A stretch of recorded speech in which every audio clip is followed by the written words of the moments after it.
Hey everyone, it's that time of the year. It's RSAC, the RSA conference, the get together for cybersecurity professionals, insiders, industry analysts, and more. And I'm here with a true legend in the industry, real practitioner and industry expert, Bob Carver. Bob, how are you? Hey, Evan, how are you? Doing all fine? I'm doing great. I'm doing great too. So great to see you face to face. And I'm really excited to talk about the hot topics that we think are leading into the RSA conference. Before that, for those who may not be familiar with you and your career journey and body of work, maybe introduce yourself to the folks, the viewers, the listeners. Sure, you bet. Uh, I've been doing in cybersecurity field for over 25 years right now.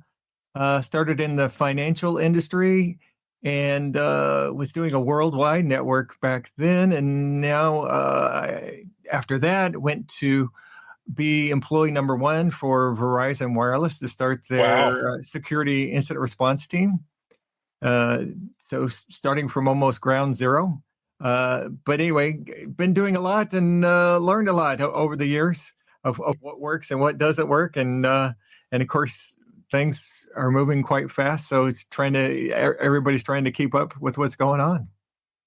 We are, and that's why I love to chat with you to get your insights and understanding of trends, challenges, opportunities, and more. And if I understand, you're out of the corporate rat race now. Is that Yes, is that right? yes, I was offered some money to leave, and they told me the amount. I said bye. So anyway, Okay. I thought I was going to get a couple of weeks of respite and be able to catch my breath a little bit, but people started knocking on my door right after they found that I was going to be leaving. So I haven't had much chance to catch my breath. So anyway, but I guess that's a good thing nowadays. That is a good thing. And you're an amazing content creator and consultant advisor as well. And I call myself a tech influencer. I've been known to post and tweet and blog and videos a fair amount, to say the least. But you influence me, so you're Oh, influencing the influencer. So I'm always good. Excellent. excited to chat with experts like yourself. So let's dive in if we would. RSAC, so many topics, so many areas of discussion. We could probably go for hours, but let's talk about AI because AI will be everywhere at RSA Oh, yeah. and every conference this year. So what say you? State of AI, friend, foe, both? Yes. What do you think? Yeah. I've been saying this long before the masses have been saying this. I said AI is going to be a double-edged sword. It's going to have a good edge and a bad edge. So anyway, we're unfortunately caught up in that, and we've seen a lot of that in the news. Malware is being written right and left. Some very convincing phishing messages have been made, and also I think it's helped people be able to get highly customized methods of compromising people, whether it's in the malware or like writing the just the perfect phishing email, that sort of thing. It makes it the bad guys get better and better, and of course now the people that are protectors, the blue teams, the people that do incident response, that sort of thing, they're going to have to get better and better because of this. The other thing, there's several other things that are a concern. Is one is that a lot of the vendors that are saying that they have AI, uh, you might have to dig a little deep to see if Mm, they're truly using AI or if they're just using some sort of basic algorithm or basic logic uh, versus actual AI. The other well, thing to be concerned about is a lot of these AI platforms. A lot of them have a lot of vulnerabilities, and unfortunately, a lot of those vulnerabilities haven't come to the forefront. we see a few leak out here and there, but I talked to somebody of mine, a friend of mine that was a pen tester, red team that breaks into systems and companies and stuff. And this was months ago. He had over 500 vulnerabilities that he could count. Wow. And again, if I was talking to him today, I bet he has 600 or 700, unfortunately, and not nearly all those have been patched or fixed. Wow, that's kind of shocking, but not unexpected. Meanwhile, big tech players are jumping in to try to bring, AI superpowers to the analysts and the cybersecurity folks on the ground. Sure. Agents that can automate tasks and alleviate the burdens on those teams. Sure. Have you had any exposure to any of those AI agents? And they look very promising, but I Yeah, guess I think it's a question of what do they do in practice? I think this is definitely a big area, and I think there's a lot of companies that should be taking advantage of these. Very specifically, they can be looking for the latest and greatest of attacks, various types of attacks, whether it's social engineering attacks or malware attacks or that sort of thing. I actually used some of the not individual agents, but the LLMs to be able to generate intrusion detection rules or signatures to be able to look for various types of traffic, and it was very accurate, probably 95% accurate out of the gate, and just needed a little bit of touch up to be able to get it to 100%. So. Brilliant. Well, the Yeah, good guys like yourself and the bad guys both using sure. those tools. In the meantime, the ransomware scourge continues.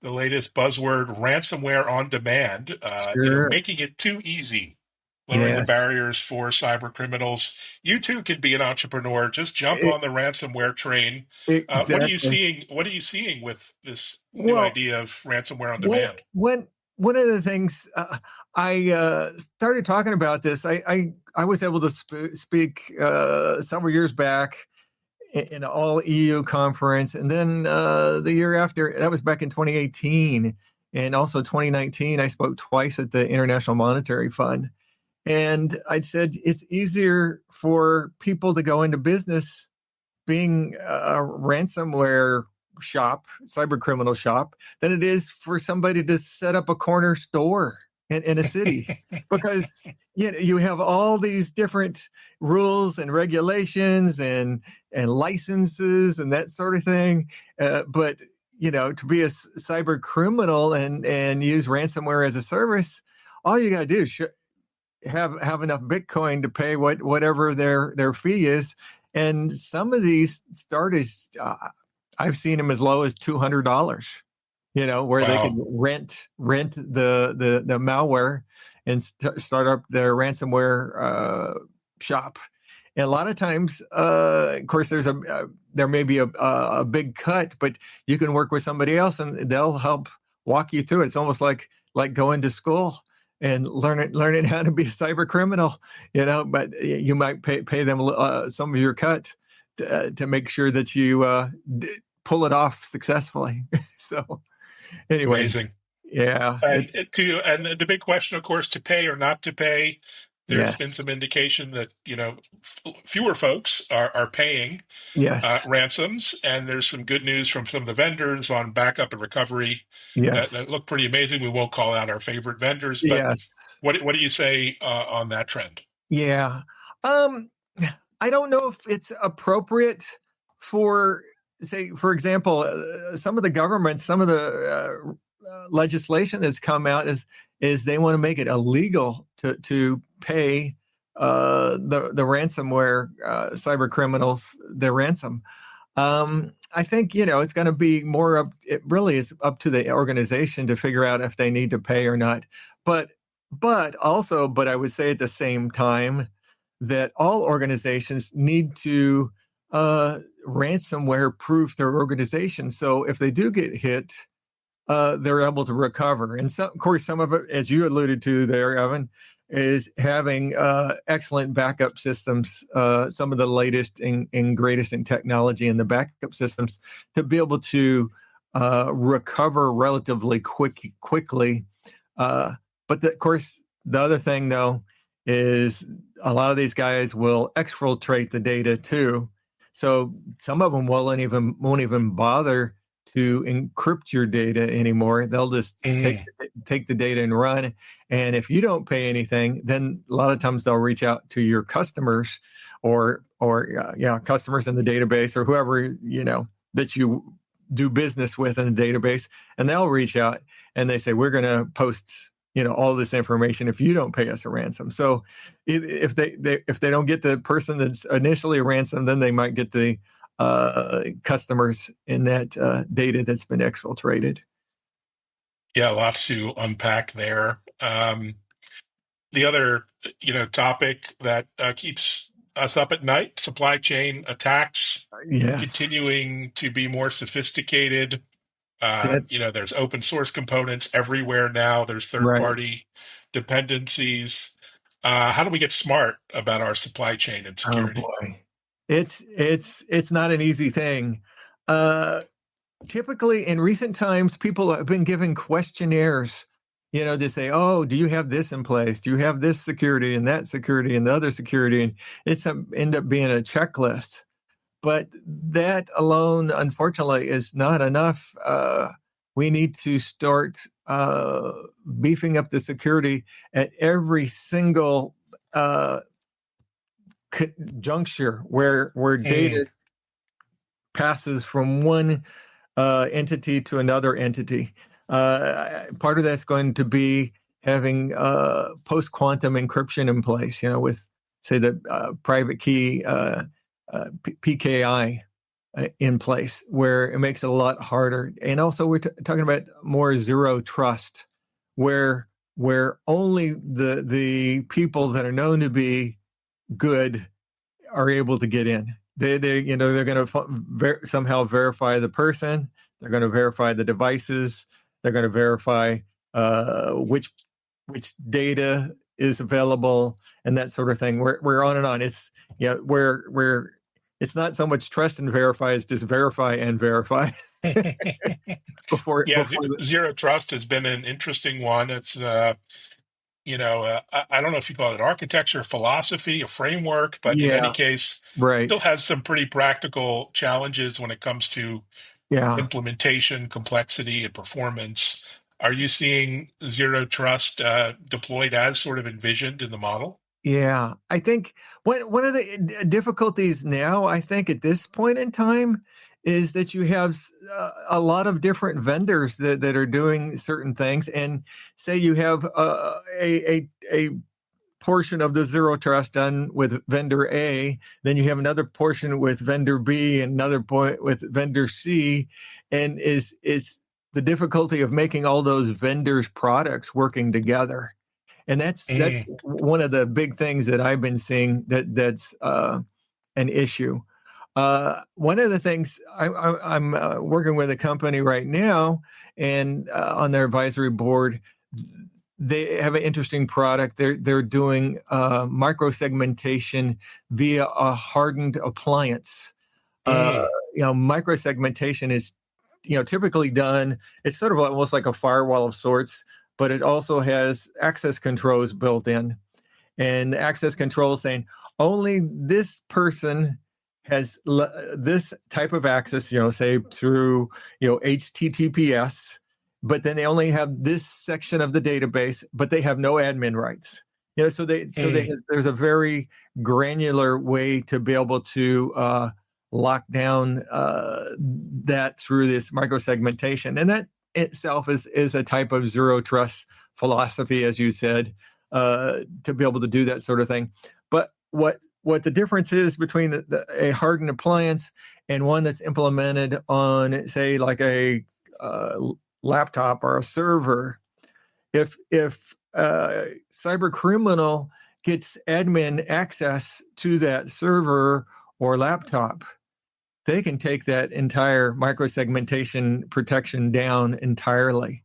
Just like just like they've been able to take down endpoint security through this being on a hardened appliance. The hardened appliance won't even show up as being a live entity on a network. It just says, well, something used to be here, but it's not here anymore, and you know, you're not going to be able to break into it.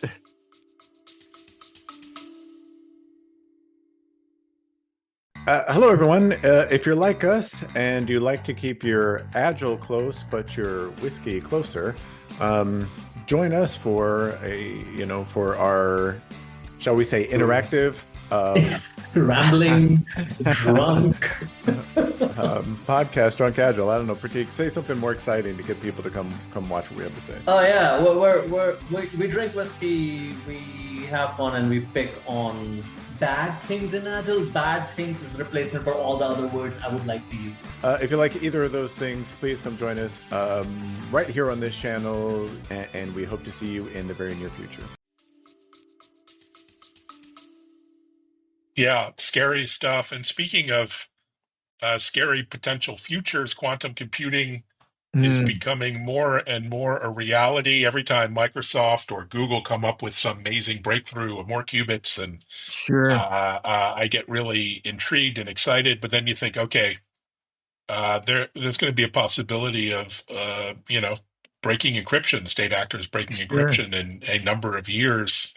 And so you mentioned this world of post-quantum cryptography. How far away are we, do you think? And what are the logical steps to be thinking about between now and this inevitable trend? I've heard anybody say between 2 years and 10 years. So, 2 years. Oy, that's a little too close to comfort. I'm saying that you probably ought to prepare before the 2 years. If you haven't started, you need to start looking at post-quantum encryption in various entities in your network. Probably the first thing to look at, and it is available now. There are several companies that are able to encrypt sensitive parts of a database or sensitive parts of data with post-quantum resistant encryption right now. Sometimes they call it homomorphic encryption, where you have a certain type of application that you're able to see the data unencrypted while you're working on it, but as soon as you're out of that application, you aren't able to identify any of those sensitive areas of the database. But so for example, I mean, what about healthcare? And of course, I know you're involved in healthcare a lot, but all the people's name, address, phone number, and sometimes they even have social security number. A lot of times they have driver's license number.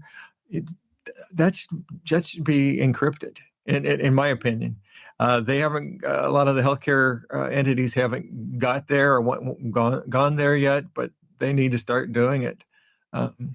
Anyway, yeah, and even our healthcare data, our genetic data now with 23andMe is potentially going to be sold. So it's gone beyond just our phone numbers and ID now. It's gone into the core of who we are, which is scary stuff. And you probably know, I mean, if somebody has done 23andMe, you better go into your account and delete all your information yesterday. Guilty as charged. Exactly. And it's really shocking how many digital health apps are out there and have pretty poor security protocols, including a lot of your, the EHR type apps that allow you to get into your health data. Many don't even have, things like basic two-factor requirements. It's really shocking. Yeah. And to be honest, I mean, I've talked to, and you probably have too, I've talked to a lot of doctors, and they just don't want to be bothered too much. They say, I need to take care of the patient. Well, somehow we need to also take care of the patient's data. Yeah, for sure. Because some of those people are going to be financially damaged down the road, unfortunately. Yeah, it's a key target. Very, very upsetting. The other thing that's going on is a lot of upheaval in the world of work, the way we work, the way folks do remote and hybrid work. and the downsizing we're seeing. There's a lot of disgruntled former employees, maybe disgruntled Sure. present Yeah. employees using over-the-top apps like Signal. We won't Oh, get into too sure. much politics here, Yeah, but what exactly. say you about the future of work and security, because it's Yeah. looking pretty challenging. Yeah. I mean, it's, and I won't name them, but there was at least one of the VPN companies I specifically recommended some people to drop them last year because Mm, because about every couple of months they would have a vulnerability and hundreds, if not 1,000 or more, were taken over by cyber criminal entities. wow. But unfortunately, a lot of VPNs are. Uh, I think they're reaching closer and closer to the end of their life, and companies need to start looking at zero trust type methodologies of being able to connect to networks remotely because of this remote access. Of course, there a lot of companies are trying to bring a lot of people back into the office again, which will help on some of that, but definitely not on all of that. But yeah, they need to look at zero trust type things. And also some of the SASE, secure access edge type capabilities, and see how those stack up. A lot of those might be more secure in the long run for some folks. Yeah, absolutely. Um, the other thing that you and I have talked about in the past is the cybersecurity skills gap. No Yes. offense, but you're not getting any younger. Yes. And sadly, though you look great, sadly, there's a gap of, at least in even the U.S., millions of cybersecurity jobs. I can't believe all of that is going to be Yeah. filled by AI. Are we making progress in training and equipping, the younger generation of I would. cyber workers? I. I would hope so, but I think there's still some issues. I think there's a lot of management folks that are thinking that they're just going to be able to their first level and possibly second level analysts are going to be able to be replaced by AI. I don't think that's going Mm, to happen overnight. I think we're going to have a start, but there's still going to be need people to fill in the gaps and understand how the initial AI triage works and how it's happening and where there's gaps and that and how those gaps can be filled. Uh, a lot of employers used to have, I guess, more training programs. mm. It seems like there are less companies that are willing to do that, unfortunately. Uh, I think that the idea that if they're train these people, then they'll go off and get a better job within 2 years. But Mm. in that case, where if you are bringing in interns and people for the initial couple of years of training, they need to start thinking about ways of being able to promote those into higher tier jobs instead of just keeping them down at the lower pay rungs and that sort of thing. So, I think still needs to be a lot more work to be done. A lot of the job openings that I've seen, and I'm not actively looking for that sort of thing anymore. I'm doing more contracting and advisory boards and that sort of thing. They usually want somebody with so many years of experience and possibly a certification or two, possibly a degree, it just depends on the company. But they're wanting somebody that's already been trained for a few years at least before they'll consider hiring them. So very rarely do I see not an advertised job, at least, that say we're willing to train you. It's like you better be partially trained before you get there. Otherwise, a lot of times you're going to get filtered out by HR. Yeah, luckily there are a lot of new certifications and self-learning tools out there that didn't exist even a few years ago. So Right. that's good news. Yes. Um, in terms of what's next for you, of course, beyond RSA, you've got DEF CON, Black Hat, tons of other events. What are you Yeah. looking forward to through the middle of the year. Yeah. I'm hoping to be back at Black Hat this Mhm. year. Interesting that I think after the MGM hack and the Caesars hack last year, they sort of decided to remove themselves from DEF CON, and DEF CON had to go to an actual different date than they had before. Before you could go Black Hat directly into DEF CON, and there was this a gap of several days, and they had it at the convention center instead. So we'll see if they have it back to back this year, if they're able to schedule that. But that's the ones that I like to see. Occasionally, I have been to RSA before. I probably won't make it this year. We'll see about it in the future. But and there's sometimes some local things that are happening, and also there's a lot of virtual events that a lot of times I'll go to. Matter of fact, there's a virtual event that I go to usually on a weekly basis, that a lot of folks that have all different types of experience, and they're in multiple countries, that we meet up and discuss things that have been going on recent. Yeah, virtual events are fantastic. Yeah. And I will be at RSA. So if you're looking to have, smart conversations that can help position and promote your solution, and happy to have those conversations with Bob as well. And we're always looking for interesting opportunities to educate ourselves and also our audiences, which probably pretty massive at this point. Together, we probably have a few million followers out there across all the platforms. I know your LinkedIn channel gets amazing engagement, so I'd encourage everyone to follow Bob Carver and on Twitter at CyberSec Boardroom, and keep up the great work, and look forward to seeing you maybe at DEF CON. Maybe I can get out there if I can deal with the August heat in Las Vegas. I'll make my way. Take your Uber between buildings. All right. Definitely. Well, great catching up, Bob, and congratulations on this brave new world as an independent.